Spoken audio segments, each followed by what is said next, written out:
Hello, ladies and gentlemen, and welcome back to episode 5 of Spycade. And today I present to you the Odessa File. This is the last book-to-screen adaptation. It's loosely based on a novel of the same name by Frederick Forsyth. Well, I say loosely based, but technically it's completely based on this movie by Frederick Forsyth. And I found it to be appropriate because it's been almost 50 years since this movie has been out. And also, sadly, Frederick Forsyth passed away last summer at the tender age of 89. But anyway, so I feel like this is an interesting story.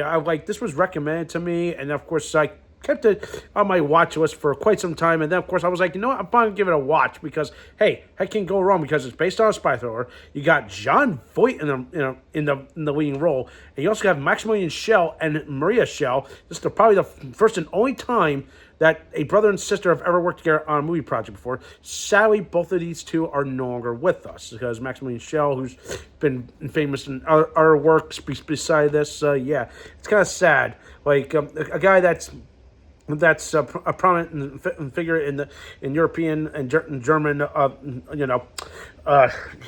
stage and film, but as far as Jon Voight, I felt like he was an interesting odd man out, but I did recognize another familiar face in this, Derek Jacobi, aka the Master from Doctor Who. Yeah, I did not expect to see some of these faces in a story of this. But now let's talk about the story. So what the story is, it takes place in 1960s Germany, 20 years after, actually West Germany, or whatever, which one. But we meet Peter Miller, who is a German journalist, and we find out that this Holocaust survivor apparently committed suicide, and we find out he has these the stories and these journals that date back to his time in the concentration camp. And he's talking about the infamous Butcher of Riga, Edward Rushman. Now, this is just a fictional tale because eventually, talk about art and life intimidating art or something like that.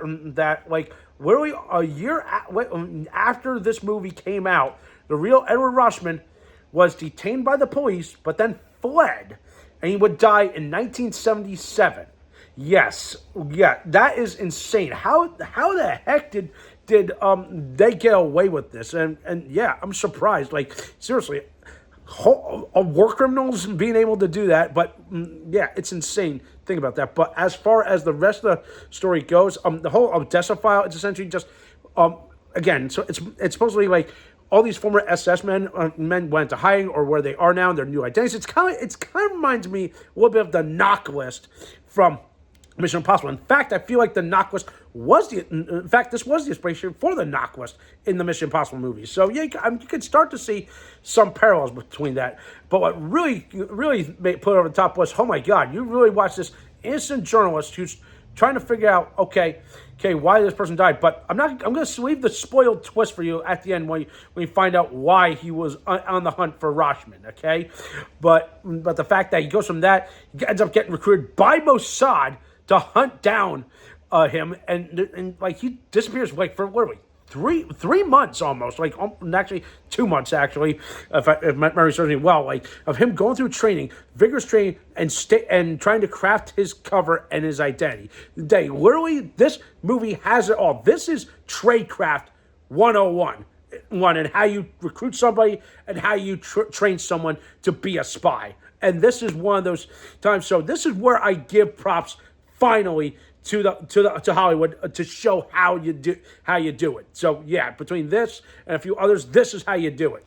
Good reading, good writing, great pacing and all of this. And then the final act gets really good. The fact that he's trying to essentially his car does get blown, but somehow he escapes getting killed. It gets insane at one point, and to the point where finally he confronts the madman himself.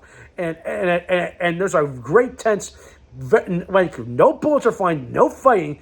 It's mostly just talking. And then eventually he finally pulls the trigger, and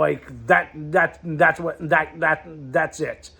And I'm just gonna leave it at that, because it goes more to what I said, to why I was hunting Rashomon, and that is the best twist, is the ultimate payoff to almost really, oh yeah, it's only just an hour and 45-minute movie. Like, you get it all, I believe. So yeah, again, there's not much else I can say about the Odessa File. Like, seriously, of everything that I've read or heard about this, there's some praise here. Jon Voight does command good presence. His German accent does work, even though he's the lone American on this. Everyone else is either German, or in the case of Derek Jacobi, the future master on BBC. Yeah, they all do their great work, and pulling together this novel that was, again, I feel like you guys should give it a read, and man, you'll want to learn about it, and it's just incredible. There you go.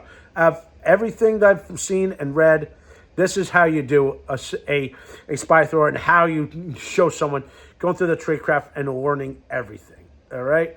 Well, compared to Greville Wind, which I will be covering in the next episode, yes. All right. So, in terms of, I would say, rewatchability, it's high. It's high for me. If it is just to see Jon Voight kick some ass and just command a good presence. And what's even funnier is that I think after this movie was released, I think Angelina Jolie was born. Because timeline adds up, and this was like I said, mid to early 70s kind of thing. But anyway, beside my spiels and going all that, again, if you want to learn more about this story, if you want to get the actual book, may you find it, okay? May you'll enjoy it. Okay? And of course, I want to give a message to members of Frederick Forsyth's family.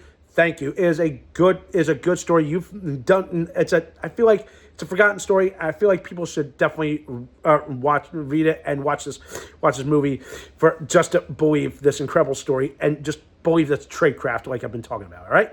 So that does for today. As far as a score, I would give this so far a 7.5, almost an 8. I was jumping back and forth, but 7.5 for me. But maybe, again, more replay watchability, and I feel like this would go down as possibly a criminally underrated, overlooked classic, obviously. But what I see, what you get is what you get. Good writing all around, especially from a legend like Frederick Forsyth. All right.